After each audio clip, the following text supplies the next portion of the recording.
al teléfono. Tenemos a uno probablemente de los mejores alcaldes de España y también longevos.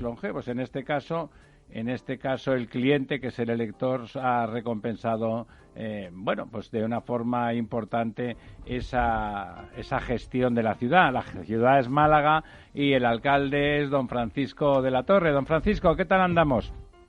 Muy bien, encantado de estar con vosotros esta noche, un buen rato. Entiendo que la COVID no le ha tocado ni de cerca, bueno, aunque en su provincia y en su ciudad en algún momento fue significativo, no grave comparado con otros, pero sí significativo, ¿no? Sí, el tener un aeropuerto internacional bien conectado con Italia, con el norte de Italia, y claro, con muchas zonas, vía Estambul con Asia, pues todo eso nos ha hecho estar más, ser más sensible, ¿no? Se notaron los casos en los primeros días del desarrollo de la pandemia en España, en Andalucía.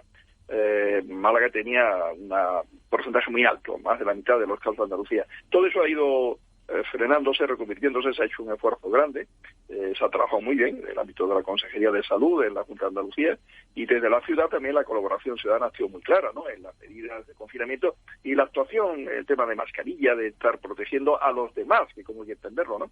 Y el personal esencial ha estado trabajando bien también, ¿no? Y al final estamos en un promedio como el de que Andalucía tiene unos números muy buenos dentro de España, dentro de las comunidades autónomas. Quizá Canarias sea mejor un poco Andalucía, y claro, son islas, tiene la ventaja de estar más aislada, ¿no? Ya 2.000 kilómetros largos, ¿no?, de la península, pero son números muy buenos que nos sitúan bien, ¿no? Y inclusive en algún momento Málaga algo mejor que el promedio andaluz. Ha habido ahora un pequeño rebrote en una zona en el centro de Cruz Roja, centro de acogida, pero está totalmente controlado, confinado, cerrado, no sin ningún... el número ha alcanzado 103 exactamente, estabilizado, porque se ha hecho pues el triaje necesario, el despistaje de si había contagios del personal, de los familiares del personal, etcétera, y está todo eso muy controlado, datos que daba la Consejería de Salud directamente. Procuro estar al día. Se ha hecho, don Francisco, se ha hecho, en una palabra, se ha hecho bien. Déjeme que le pase a su compadre, a su antiguo compañero y en principio jefe en la facultad hace muchos años. Don Francisco ha sido catedrático universitario mucho tiempo, que le haga una semblanza, aunque don Francisco es un personaje y un político ampliamente conocido. Vamos a dejar que, como siempre, don Ramón haga la semblanza. Más que conocido, yo diría que Paco de la Torre se ha convertido en el arquetipo del buen alcalde, que sabe lo que es la ciudad. La ha medido por todas partes, su potencial, sus capacidades. Más que una ciudad inteligente, es una ciudad con un alcalde muy inteligente y muy trabajador. La relación la tenemos hace muchos años, desde el año 68, cuando yo llegué a Málaga para la cátedra de Estructura Económica, y en esa cátedra tuvimos 2 o 3 profesores de la propia Málaga, me acuerdo de un historiador, Lacomba, que era estupendo también, y tuvimos para la parte del sector agrario en la cátedra nada menos que a un ingeniero agrónomo joven, Paco de la Torre, que hizo una especie de desarrollo de todo el tema agrario de una manera fundamental, con investigaciones casi porque íbamos a las fincas que estaban preparando la introducción de los cultivos de zona subtropical en Málaga, la mayor principalmente. Bueno, ahí me quedo, porque realmente lo importante es que tengamos al alcalde con nosotros y preguntarle, aparte del virus, cómo está reaccionando el español para el turismo interior, para ir a Málaga precisamente en estos días e ir llenando las playas. Entro ya en la pregunta esa. Sí. Se plantea. Bueno, de entrada tengo que agradecer las palabras de introducción de Ramón Tamames, tan amable y tan, hospitalario, en definitiva, ¿no? Que por otra parte siempre me admira su mantenimiento jovencísimo en inquietudes, en información, una persona abierta a todos los temas, con una visión muy universal, muy del Renacimiento en el siglo XXI. Así veo a Tamames. Pues, ¿cómo está el turismo nacional? Reaccionando muy bien. Evidentemente, confiamos ahora más en la capacidad de respuesta al turismo nacional que la de internacional, porque desde hoy tenemos ya 123 movimientos de aviones en nuestro aeropuerto, una cifra significativa, irá creciendo, y yo creo que llegaremos a los 200 a lo largo del mes de julio. Tuvimos 500 el año pasado, en fechas cumbres del verano, 500 movimientos en un día, que significa pues la potencia que antes decía del aeropuerto de Málaga. Que es un gran activo para la ciudad y para la provincia en general, ¿no? Ahora mismo los movimientos del turismo nacional están más pensando dentro de España que en salir fuera, yo creo que sí, y eso hará que mucha gente piense en venir aquí, ¿no? Aparte de los que tienen segunda residencia, aunque ahí también hay europeos que están viniendo en los vuelos. Hoy Norwegian empezaba ya sus vuelos con el norte de Europa, con Oslo, con Copenhague, con Estocolmo también, y bueno, pues toda la población nórdica que tiene aquí segunda residencia, pues irá viniendo, naturalmente, en esta fecha. Pero el turismo nacional conoce bien Málaga, quiere Málaga y va a ir viniendo. Nos falta todavía, ¿no? No cabe duda que ese tema tardará un poco. Los hoteles están, los actualmente abiertos, que estamos en un 30 y tantos % más o menos de hoteles abiertos. Tenemos ahora cercano a las 4.000 plazas que se ofrecen. Llegaremos a 6.000 en muy pocos días, que sería como la mitad de la potencia hotelera nuestra, pero no olvidemos que en vivienda turística tenemos capacidad de 31.000 plazas en total. Ha crecido muchísimo en los últimos tiempos, ¿no? También. Estaremos ahora en los hoteles un 40-50% de los que están abiertos de ocupación, ¿no? De ocupación de ellos. Don Francisco, ¿ha puesto usted sí. el índice, el dedo en la llaga, en el doble sentido? O sea, su aeropuerto es el más importante de Andalucía, no solamente de la provincia. La potencia de llegada internacional y las conexiones de Málaga no tienen parangón en ningún otro aeropuerto andaluz, sin ninguna duda. Pero eso al mismo tiempo, igual que pasa en Barajas, en el pecado, en la virtud lleva su pecado apareado, ¿no? O sea, eso es un factor de riesgo, sin duda. Desde la ciudad, o no tiene usted capacidad como edil para intervenir intentando que, por un lado, se potencie esos movimientos, que sin duda son fundamentales para regenerar económicamente el tejido turístico tan importante para su ciudad, y al mismo tiempo intentar estar a la vanguardia? Usted tradicionalmente, seguramente por su formación técnica, ha intentado hacer de Málaga una ciudad inteligente, una ciudad que avance en la vanguardia de las ciudades. Ahí está consiguiendo imponer protocolos que, sin frenar el turismo, garanticen un cierto nivel de seguridad alto. Bueno, son los protocolos que AENA ha establecido en general en todos los movimientos internacionales y nacionales de control de temperatura, de la información de documentación del estado, digamos, de la persona, la declaración que hace sobre su situación en cuanto a salud.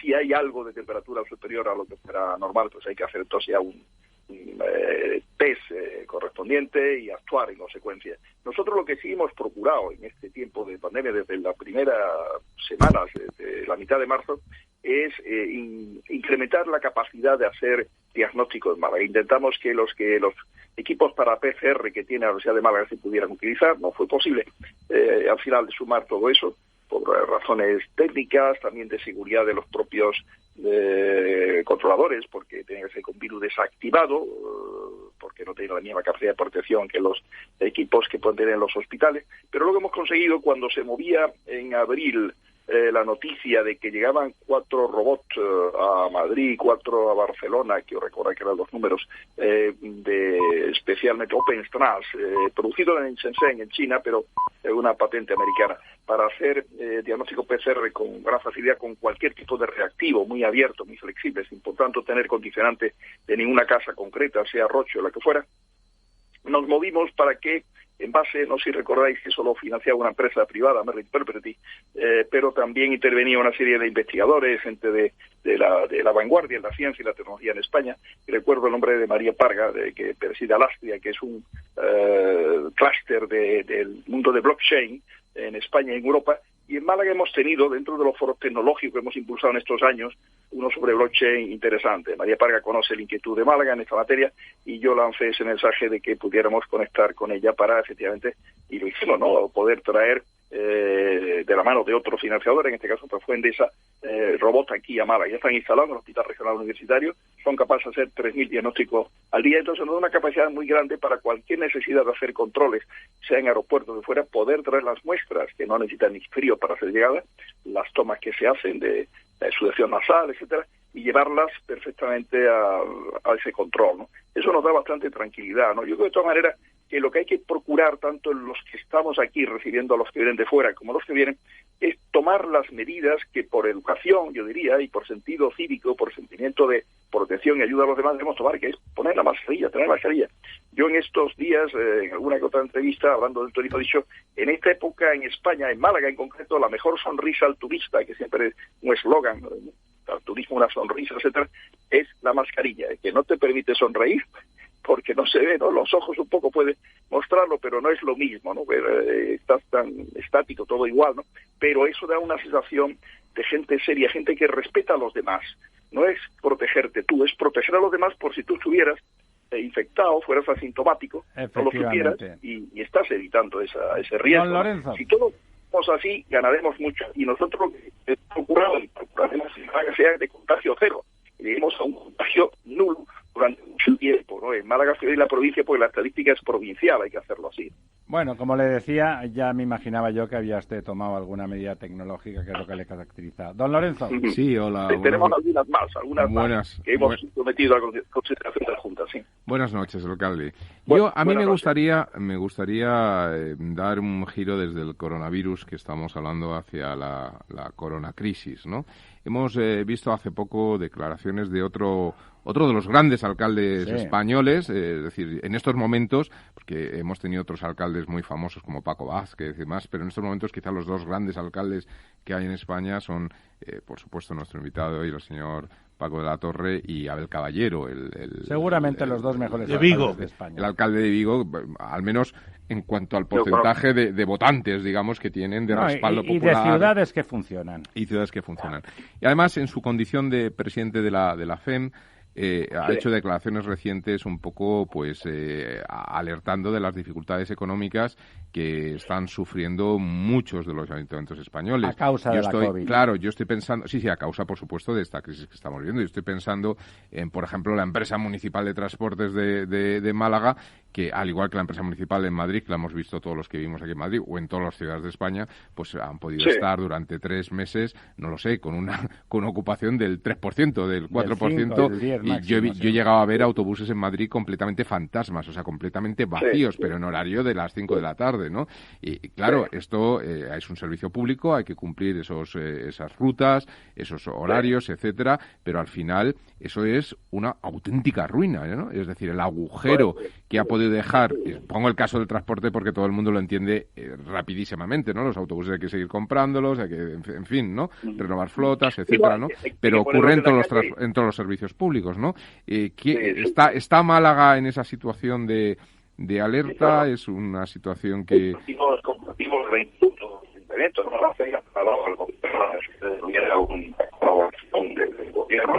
Don Francisco, espere un momento que le volvemos a llamar, que no se oye nada bien. Un segundo y nuestro técnico le vuelve a llamar.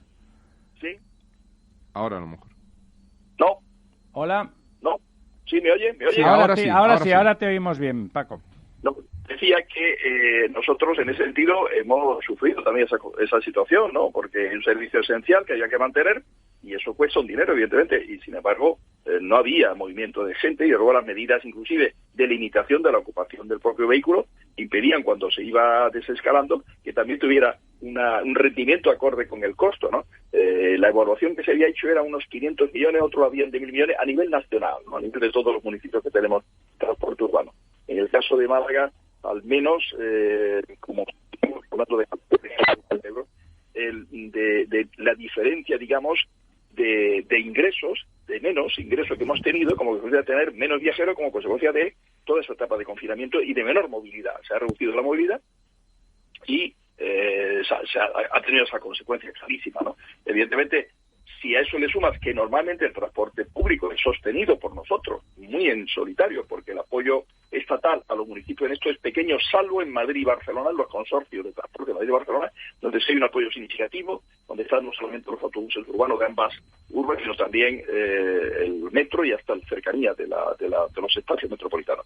En el caso del resto de España el esfuerzo es municipal, básicamente, ¿no? O sea que además de eso están, en el caso de Málaga, cerca de 30 millones de euros, que tradicionalmente es los dientes sociales, el jubilado que no paga si tiene una pensión determinada con una cierta cuantía hacia abajo, los estudiantes con un diente especial, las líneas que se mantienen con razones sociales, porque no hay mucha ocupación, pero hay que mantener esa movilidad, esa cobertura de transporte público también. Todo eso, al final, crea un desequilibrio presupuestario importante. Y a propósito de eso, señor alcalde, si me permite, según el programa de estabilidad económica y financiera que España presenta en Bruselas todos los años y que tiene más o menos que cumplir, pues resulta que han apretado los tornillos a los ayuntamientos, si se puede decir así, y el resultado es que están ustedes en una situación única de superávit. Es decir, los ayuntamientos españoles en estos momentos, corríjame si no es cierta la cifra exacta, son 18.000 millones de euros de superávit bloqueado no sé dónde, porque es un dinero que no se utiliza y llega la crisis y el Estado, la Administración General del Estado, quiero decir, porque Estado somos todos, dice, este dinero no se toca. No, ahora sí, parece que lo van a dejar tocar. ¿Qué pasa? No, 18.000 millones. Aparte de los 16.000 que el Gobierno ha prometido a las comunidades autónomas, que es otra cosa. Sí. Bueno, nosotros nos hemos pedido, por un lado, por la FEN se ha pedido una cantidad para el tema del transporte. Perdone, en la línea, antes de empezar, ¿ustedes en Málaga tienen superávit acumulado de estos años? Sí. La mayor parte de los municipios españoles tenemos superávit. ¿Cuánto tiene Málaga? Tenemos un superávit de más de 40 millones de euros disponible para ser gastado. ¿Cuánto? 40 millones. Me parece poco.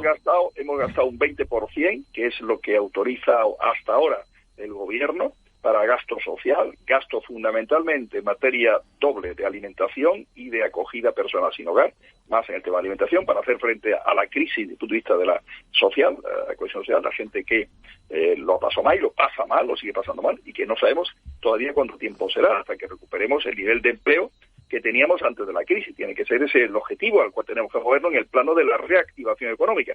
Hay que hacer, por una política de salud muy sólida, contagio cero, cuanto antes, fuerte en cohesión social y fuerte en reactivación económica. En esa línea hemos hecho foros de participación ciudadana, tenemos más de 1.000 propuestas desarrolladas en 7 foros que se han desarrollado, que hemos tenido a lo largo de un mes, aproximadamente 4 semanas, y iremos ahí trabajando. Pero evidentemente para el dinero de cohesión social y también para hacer algo práctico y con cierto impacto en reactivación económica, necesitamos tener recursos, ¿no? O bien son de recursos nuestros, de los que hasta ahora no nos autorizan, más que sí, yo espero que el Gobierno sea flexible en esta materia, lo espero sinceramente, o bien que haya una aportación del Gobierno para el transporte público que decíamos, o el transporte público lo podemos gastar también de ese fondo. Ahí hay esa Don Paco, ¿cuánto ha perdido Málaga por culpa de esa desocupación masiva del transporte público durante estos 3 meses? Sí, como he explicado, además de lo que es el déficit tradicional de todos los años, y nosotros somos muy bien organizados, tenemos un déficit muy inferior al de otras ciudades equivalentes, sea Sevilla, sea Valencia, un poco mayor de población, pero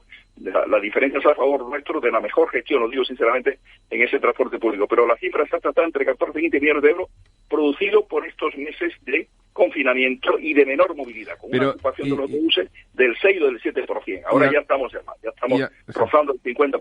Y alcalde, ¿y no cree que puede ser una buena oportunidad para fórmulas de colaboración público-privada que de alguna forma liberen la carga de los ayuntamientos y permitan cubrir con la calidad de los servicios públicos y aligerar de alguna forma el peso que estos tienen?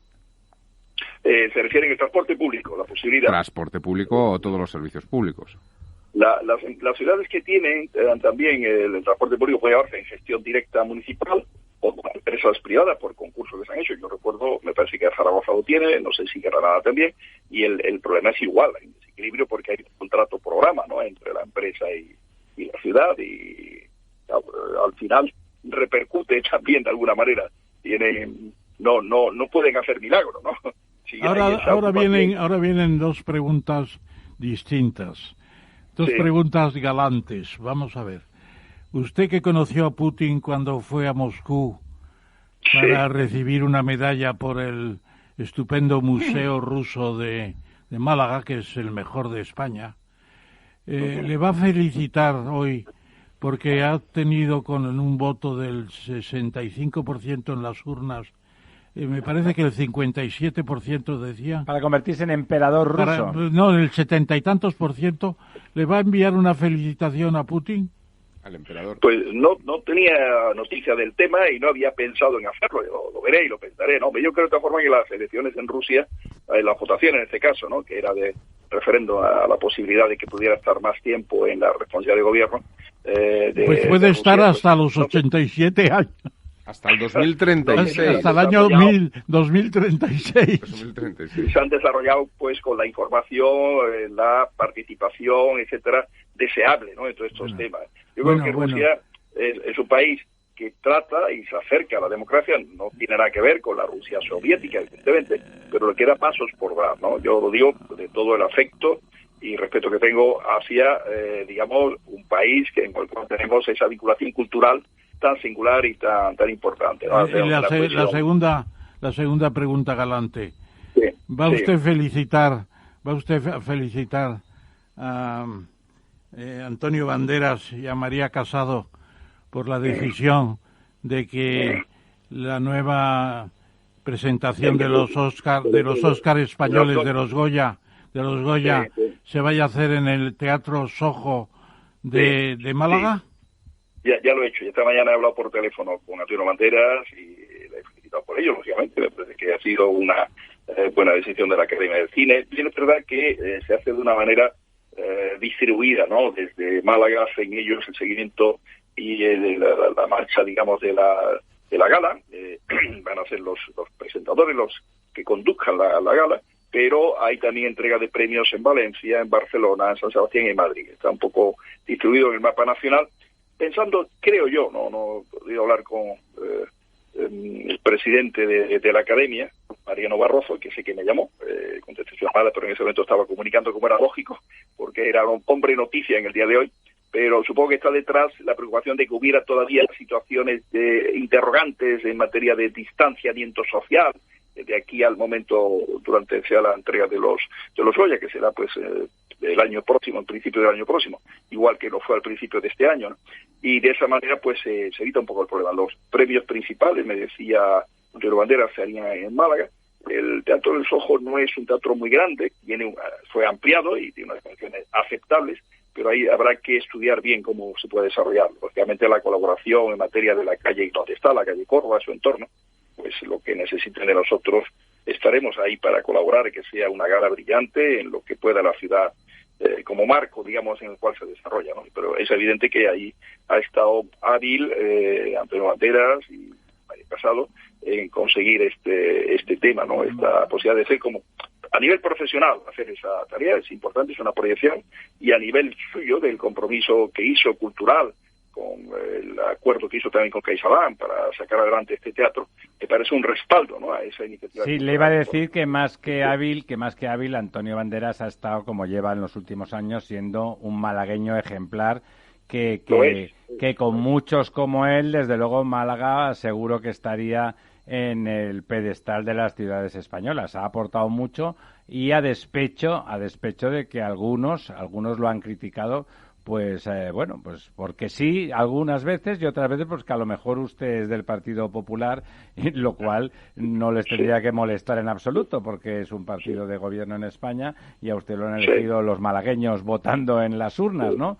Y seguramente el señor Banderas no ha pensado en qué color político tenía usted, sino en colaborar lealmente con la ciudad, bueno, y con su ayuntamiento, que también ha funcionado. Es un hombre Banderas que quiere a la ciudad, donde nació, es un hombre muy, muy enamorado de Málaga, cree en su potencialidad. Yo también creo en la potencialidad de Málaga, también quiero mucho a Málaga, es enormemente, y nos sentimos muy implicados, ¿no?, en colaborar en lo que podamos para sacar proyectos para Málaga. Y yo luego agradezco enormemente su capacidad de ser un gran embajador de nuestra ciudad, de nuestra tierra, y cuando es necesario lo hace de la comunidad autónoma andaluza o de España, lo ha hecho más de una ocasión, y desde luego esto es algo que tenemos que agradecerles todo, y yo desde Málaga se lo agradezco a Antonio Banderas muy sinceramente.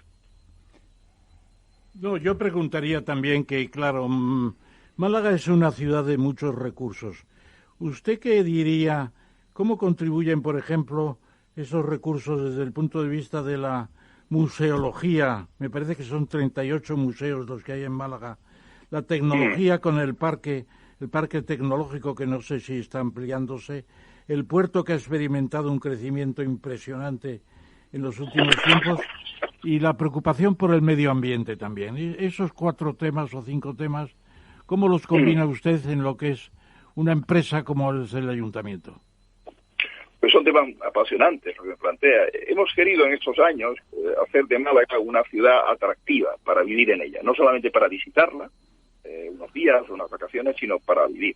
Ciudad, escoger, para ir, trabajar, invertir, crear un proyecto empresarial, un proyecto innovador. Eso es lo que queremos que suene Málaga, con fuerza, atraer talento, retener talento propio, producir talento propio y atraer talento de fuera. Yo creo que eso es la clave de la competitividad de las ciudades.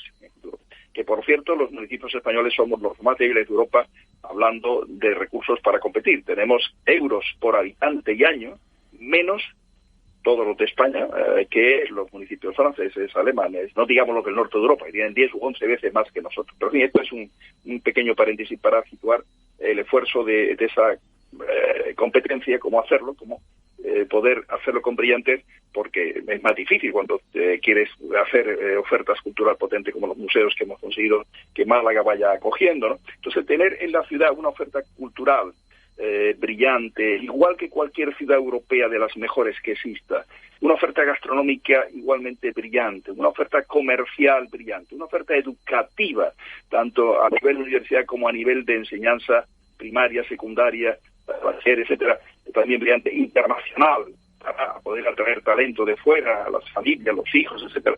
Entonces nos parece que hace una buena sinergia con la apuesta tecnológica de Málaga, simbolizada en el Parque Tecnológico, pero simbolizada también en la universidad y simbolizada también en el Polo Nacional de Contenidos Digitales, que hemos conseguido que en Tabacalera, la antigua Tabacalera, esté situado en un maridaje con el Museo de Arte Ruso, que está situado, y también el Museo de la Automóvil y de la Moda, que está situado en Tabacalera, que es como un símbolo, esos edificios de Tabacalera, un símbolo de la Málaga de estos momentos, de estos años, donde esa apuesta doble, estrategia cultural y estrategia de la innovación y del esfuerzo digital, están siendo claves en el impulso turístico, el impulso de atracción también de talento, como decía, ¿no?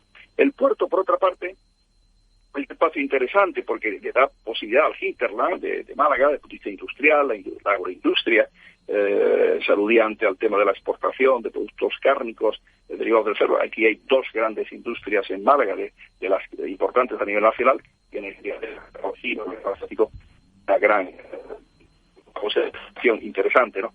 Y luego, pues, el puerto tiene, pues, todo ese juego de importación y exportación para lo que es el hinterland, más el tema de cruceros, que ahora está en paréntesis por las razones de la crisis de salud, porque volverá a tener su vida. Bueno, en paréntesis, don Paco, no, en paréntesis, Pullmantur Cruceros, por ejemplo, está en quiebra, o sea, están realmente en una situación dramática, no hay ahora mismo, es evidente, las empresas de cruceros tienen ahora difícil este momento, ¿no? Y se recuperará, pero es un tema que tiene su tiempo aún para hacerlo. Y luego está el tema de puertos deportivos, digamos, o puertos turísticos de yates y tal, que el cual hay proyectos de utilización de la dársena 1 y 2 en parte para megayates, más algún puerto deportivo en la zona de San Andrés, a poniente, donde va el proyecto del auditorio, que es una de las cosas que nos queda en la Málaga cultural por conseguir, ¿no? Porque lo necesitamos. Nuestro Teatro Cervantes es de 1870, hace 150 años que se construyó por los malagueños, por cierto, entonces fueron capaces de hacerlo. Ellos, dinero privado, iniciativa privada, una butaca. Pues, bueno, eso es lo ideal, ¿no, don Francisco? Que la iniciativa privada, que la empresa privada genere cosas. Don Lorenzo, ¿qué le quería decir usted a don Francisco? A mí me gustaría preguntarle que, bueno, antes mencionaba nuestro director de programa el tema de Antonio Banderas con el hecho de ser usted del Partido Popular, etcétera. Usted lleva ya 20 años gobernando en Málaga y el Partido Popular lleva, con la anterior alcaldesa Celia Villalobos, que fue 25 en total, más o menos. Y lleva un año y medio que desaparece la cohabitación, ¿no? Es decir, por primera vez, y lo digo porque desde un municipio potente de Andalucía, estamos hablando del principal foco económico de Andalucía, con un gobierno en Sevilla autonómico que también tiene mucho que hablar y mucho que decir en temas de inversiones, infraestructuras, proyectos de ciudad, etcétera, ¿no? Pues llevan 1 año y 6 meses, aunque es verdad que los últimos 4 pueden ser un paréntesis en la vida de todos, donde se acaba la cohabitación y el mismo partido gobierna en los dos palacios de gobierno, ¿no? ¿Esto se ha notado, se refleja en nuevos proyectos para la ciudad? ¿Esto suma o a lo mejor la cohabitación es mejor que la convivencia? No, yo creo que la capacidad de diálogo, de entendimiento, de trabajo transparente, leal, yo creo que se incrementa, ¿no? Cuando hay el mismo color político.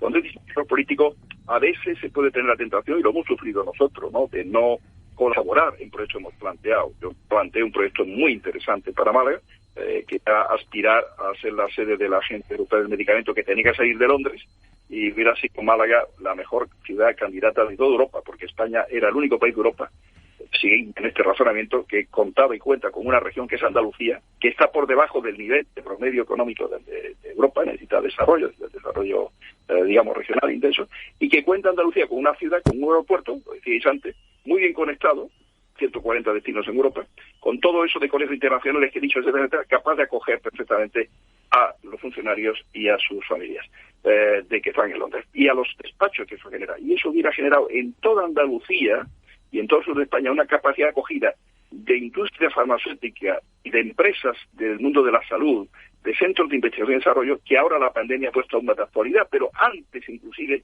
era evidente que el siglo XXI es el siglo, entre otras cosas, de la salud, también de los objetivos de desarrollo sostenible, pero en la salud hay tantos retos pendientes, alargamiento de la vida, como es evidente, así, la esperanza de vida mayor, con los retos que eso supone, el cáncer que todavía no está admitido, tantas cosas, Alzheimer, que son tantas cuestiones que quedan pendientes para resolver, ¿no? Y yo creo que lo hubiéramos tenido ahí, porque pues no hubo manera de hablar con la presidenta de la Junta, no me quiso recibir, no quiso apoyarnos, porque... No le quiso, don Paco, déjeme que me asombre, no le quiso recibir al alcalde de Málaga para hablar de un proyecto de esas dimensiones. No me quiso. Un proyecto que tiene escala de país, cuanto mucho más de región, ¿no? En el pretexto de que Granada había planteado 2 meses después esta candidatura, cuando yo le decía al alcalde de Granada, hombre, la candidatura de Granada es la de Málaga, porque si va a Málaga te sirve a ti. Si está en Barcelona, o si está en Milán, o si está en... Evidentemente no, claro. No te sirve a Granada, lo más mínimo. Es más, yo le escribí a las autoridades catalanas, que son las que no vieron tema de Barcelona, que era la fallida del POSE, etcétera. Así fue, ¿no? O sea, sí, efectivamente. Escribí a Puigdemont, cuando era presidente, y a Colau, si queréis que esté cerca relativamente de Cataluña, Málaga es la ciudad de ganar, porque ese argumento que decía se acompañaba, que ahorraba dinero esa operación de desarrollo del sur de España, porque era más barato alquilar aquí los edificios que en Londres, cualquier otra ciudad europea, y más barato el salario, el sueldo del funcionario, porque una parte va ligada al coste de vida, y Málaga es una ciudad más barata que la mayor parte de las que pudieran competir ahí, ¿no? En definitiva, lo que quería decir es que a veces no te encontrabas proyectos culturales que planteamos con más ambición, cuando el Museo de la Aduana fuera solo para las artes y la arqueología en otro sitio, tampoco tuvo acogida. Entiendo que el diálogo hoy es más fácil, la transparencia en saber las inversiones que se hacen en cada provincia se conocen, la Junta lo ha dicho antes, no se conocían, ¿no? Es evidente que la Junta tiene ahora el problema de como todas las comunidades, ¿no?, y toda España. Don Francisco, esa deslealtad que no lo sé si se produce a la inversa también cuando los gobiernos, digamos, de orden más general son al revés, son del PP y los locales son del PSOE. Bueno, que lo digo porque son los dos partidos que acaban gobernando prácticamente en todas las instituciones. Es realmente muy dañino y es un vicio grande, ¿no? Es un defecto fundamental. Tenemos que aprender, y yo procuro hacerlo, sinceramente, a trabajar de una manera leal, colaborando con todas las instituciones. Yo procuro tender puentes con todas, lo hice con el gobernando del Partido Socialista a nivel de Andalucía, en muchas iniciativas que eran buenas para Málaga y para Andalucía, planteamientos de conexión en Almodóvar con el alta velocidad para que se hubiera hecho de una manera al tiempo que se hizo el AVE hacia Málaga, desde Córdoba, ¿no? Ejemplos varios que podríamos poner de iniciativas planteadas con la mejor buena fe para mejora de Málaga y mejora de Andalucía, ¿no? Y a nivel nacional igualmente, ¿no? No hay por nuestra parte de verdad ningún planteamiento de lealtad, porque creo profundamente que nuestra obligación ante los vecinos de nuestra ciudad, ante los ciudadanos, es colaborar y ahora con la crisis más todavía, colaborar para sacar adelante este país, para mejorar la educación. Por ejemplo, yo en materia educativa me preocupa mucho los niveles de fracaso escolar que hemos tenido en Andalucía, siempre superiores a los de España, y los de España ya eran altos, ¿no? Y he puesto ideas sobre la mesa con el gobierno anterior y el gobierno actual para mejorar la fórmula en que se puede ir avanzando sin gran costo en esa calidad educativa. Creo que es uno de los grandes retos que tiene la democracia española, el dar respuesta a la exigencia de que no haya fracaso escolar. Eso sí que es que no se quede nadie atrás. Eso es realmente importante. Don Ramón. Yo creo que vivimos en la época de las ciudades y sobre todo de las grandes ciudades que arrastran proyectos que permiten desarrollos impresionantes en muchos aspectos. Y yo le preguntaría, si usted hiciera un recorrido ahora de las ciudades mediterráneas, seguramente La Palma Internacional, por lo menos hace 3 o 4 años, no sé si ahora, se la llevaría a Barcelona. Yo en la pandemia he visto algunas series, y como todo el mundo, esas series que dice, y ahora el 3er episodio, y luego el 4, y luego el 5. Y luego el 15º. No sé si usted habrá visto el episodio de Marsella, que representa a Depardieu como alcalde de Marsella, y es una lucha fratricida. Es decir, lo que hay en España es un juego de niños casi al lado de lo que sucede en Francia. Es tremendo, tremendo. Yo no sé si lo ha visto, casi le recomendaría que no la viera, porque es... No he visto la serie esa. La ha visto, tremenda. Entonces, ¿qué ciudad del Mediterráneo le gustaría a usted que se pareciera más a Málaga o viceversa? Que tuviéramos una relación. Nosotros en Francia... Así que vio la serie, ¿eh? ¿Qué le pareció la serie, alcalde? No la vi la serie. Todavía no. Bueno. Me hubiera gustado verla, pero no, veo poca televisión, no tengo mucho tiempo de ver televisión. Pero en Francia, el entorno de Niza y Antibes tienen un componente cultural y tecnológico. Sofía Antípolis es justamente una zona, un gran parque tecnológico, que puede recordar la situación de clima, de relación también, la importancia del turismo, el tema, la importancia que han dado al tema tecnológico en su día, como algo parecido a lo que estamos haciendo aquí, ¿no? Podía ser a la hora de hermanamiento, pero nosotros no hemos sido muy dados a hermanarnos porque evitar la sensación de que sea como un pretexto para viajar, pero sí creo que es tener relaciones que podamos compartir. En eso estamos en muchísimas redes de ciudades europeas compartiendo sin tener que hacer ningún tipo de viaje especial, ¿no? Génova es una ciudad muy interesante, me parece a mí, dentro de lo que es litoral, ¿no? Hablando de litoral en Italia. Y poco más, no veo en el litoral mediterráneo en su globalidad. Creo que en España tenemos buenos ejemplos, no solamente Málaga, o sea, Almería es una ciudad también innovadora, la provincia, más pequeña que Málaga, evidentemente. Valencia Alicante, ha mejorado mucho. Valencia es una ciudad muy interesante, tiene además grandes empresarios como Royce, que apuestan claramente por Valencia, y que el plan tecnológico, pero el impulso empresarial estará ahí bien presente. Y luego en Cataluña varios ejemplos, no cabe duda que Barcelona y todo su espacio metropolitano, con independencia de la situación que en los últimos años ha afectado a la imagen de Barcelona, y por eso se perdió esa candidatura, ¿no? Si no, Barcelona lo hubiera ganado, evidente, lo hubiera ganado. Pero en el momento en que se presentó esa candidatura, no era viable que pudiera salir adelante. Pues yo creo que tenemos en España ejemplos más brillantes, casi excepción de lo que estoy comentando de la zona esta de Francia, que no me la conozco muy a fondo, un viaje muy rápido, una vez yendo al MIPIM de Cannes, vía Niza, ¿no? Pero lo que he estudiado de geografía y lo que conozco y tal de datos económicos y sociológicos de esa zona pueden ser un poco coincidentes. Génova tiene dentro de Italia y que tenemos una relación antigua ya de la etapa nazarí, que tenían los castillos de genoveses, se llamaba, que estaban en el puerto de Málaga, cuando Málaga era todavía reino de Granada. Los genoveses siempre están emprendedores en el plano náutico y comercial, ¿no? Y de aquí comerciaban también con productos de Málaga hacia otras zonas de Europa, ¿no? Esa relación pues puede estar un poco detrás de que podamos ahí establecer alguna relación de colaboración, hablando del Mediterráneo. Gracias. Don Francisco, sinceramente, ¿le parece que que desde su gobierno, porque lleva usted tantos años, que podemos decir que realmente ha tenido tiempo de manifestar su talante y sus ideas, no digo que todas estén realizadas, porque Málaga ha cambiado mucho, pero siempre puede cambiar más todas las ciudades, y más una ciudad emergente, ¿no? Como Málaga. Málaga es una ciudad sin duda emergente.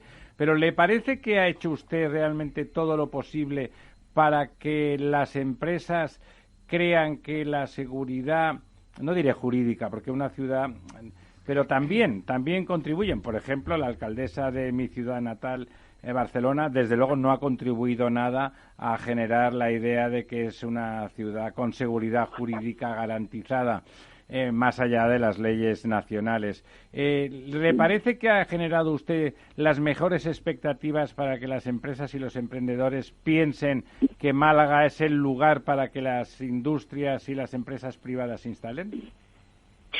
Procuramos hacerlo por todos los medios, dando la estabilidad política, que eso da seguridad jurídica, seguridad en el planeamiento, que eso es seguridad también para las empresas, que se mueven en el plano de tienen que ubicarse físicamente, en creación de incubadoras y aceleradoras para startup, y acompañándolas luego en su etapa de pyme. Tratamos de hacerlo en ese sentido, ¿no? Creemos profundamente el papel de la ciudad en todas estas cuestiones, ¿no? Es más, cuando hablaba antes de la era de la ciudad, yo hablaba de los municipios españoles con menos recursos que los europeos, pero eso no nos ha frenado en plantear un proyecto de exposición internacional para el año 2027, que es un año que encaja dentro de las normas que tiene el Grupo de Exposiciones de París, el que pueda haber de nuevo en España una exposición. La última fue en Zaragoza, en 2008, como recordáis, sobre el agua, y esta sería sobre la era de las ciudades, los retos de la sostenibilidad, ¿no? O sea, los ODS.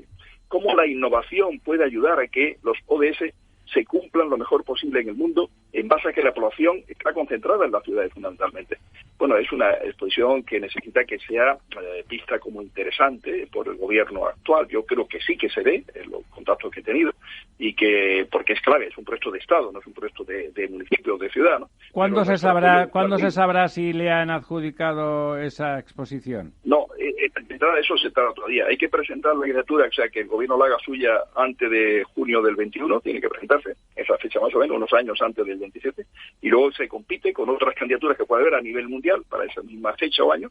Pero ya el grupo de exposiciones, el secretario Dimitri Carquese, el actual secretario, el anterior era español, Vicente González Lofertales, estuvo en Málaga en enero de este año, visitando la ciudad y visitando el espacio donde pudiera ubicarse. No es una Universal grande, la internacional son 25 hectáreas, 250 metros cuadrados. Está pensado el post-expo, aplicado a la universidad, aplicado a esa vocación tecnológica de Málaga. Pues es un proyecto muy bonito, muy interesante, que yo creo que puede ser cuestión también de marca de país, ¿no? De marca España comprometida con los ODS, y poniendo en marcha un lugar donde las buenas prácticas de cada país, en base a las buenas prácticas, las mejores ciudades en esta materia, tengamos conocida. ¿Y han contactado ustedes con doña Teresa Rivera?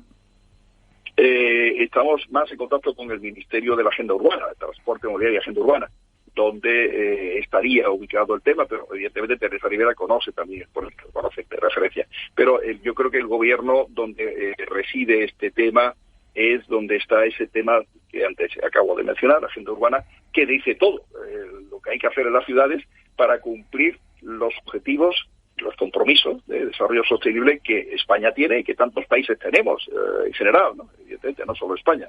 Don Ramón. Es un tema muy, muy, muy interesante. Yo creo que valía la pena sacarlo a relucir, y a propósito de una pregunta. Hombre, pues a mí me parece muy importante, porque aunque fueran otra cosa, otra manifestación muy importante, los Juegos Olímpicos, pues Sydney se llevó los Juegos Olímpicos antes que Pekín, porque dijo, vamos a hacer los primeros Juegos Olímpicos sostenibles. Y contrató a todo bicho viviente, iba a decir, bicho viviente de los temas de sostenibilidad. Y allí estuvo Greenpeace, casi era un poco el motor de ideas. Por eso yo creo que, aunque no se haya concedido por el gobierno, hay que ir preparándola. Para cuando llegue el momento, presentar la candidatura y hacerlo con grandes apoyos. Y ahí, con su modestia, la verdad desnuda estará a favor de Málaga. Por supuesto. Muchas gracias. Muchas gracias por esas palabras. Por supuesto que que haremos las cosas lo mejor posible. He encontrado buena acogida, entiendo, desde el gobierno. La Junta de Andalucía también está muy interesada en lógicamente. el tema. La Diputación también, la Universidad también, la presencia aquí en Málaga del secretario general de los empresarios, con profesionales que estuvieron también muy interesados, como natural. Queríamos que viera que la ciudad no estaba indiferente al proyecto, y mucho menos en contra, sino que lo veía bien. Todas las fuerzas políticas municipales también en el tema, de todos los grupos políticos. Todo eso es importante. Y con el consenso político, el consenso cívico y social de los proyectos que son de ciudad, proyectos de Estado en este caso, me parece esencial. Muy bien, don Francisco. Pues a no ser que alguno de mis compañeros tenga algo más, ya son 36 minutos pasando de las 11. Como siempre, con don Francisco, la conversación es fluida y se nota que su idea de ser alcalde, su idea de alcaldía, no es una retórica política, sino es un proyecto de ciudad. Siempre es un proyecto de ciudad. Se puede discrepar, si se quiere, en alguna cuestión, pero desde luego no se puede negar que lo que tiene en la cabeza y encima de la mesa es un proyecto de ciudad, y los malagueños pues se lo vienen reconociendo una vez detrás de otra. Enhorabuena, don Francisco, por todo. Primero, por estar sano, que en estos tiempos que corren no es una cosa que esté clara antes de empezar. Y bueno, y porque esa ciudad tan fantástica, tan estupenda, tan simpática como le ha llamado a Lorenzo Dávila, el motor económico de Andalucía, sin ninguna duda, el motor y de innovación de Andalucía, siga adelante bajo su gobierno. Ya sabe, aquí tiene su casa. Volveremos a hablar en breve. Muy buenas noches, don Francisco. Se lo puedo hacer. Muchísimas gracias y enhorabuena por el programa que hacéis. Buenas noches, Paco. Y lo guapo que es y lo interesante que es. Le he oído una parte antes de que me llamarais y me ha encantado lo que he oído. Muchas gracias. Me alegro. Muchas gracias. La verdad desnuda, con Ramiro Aurín.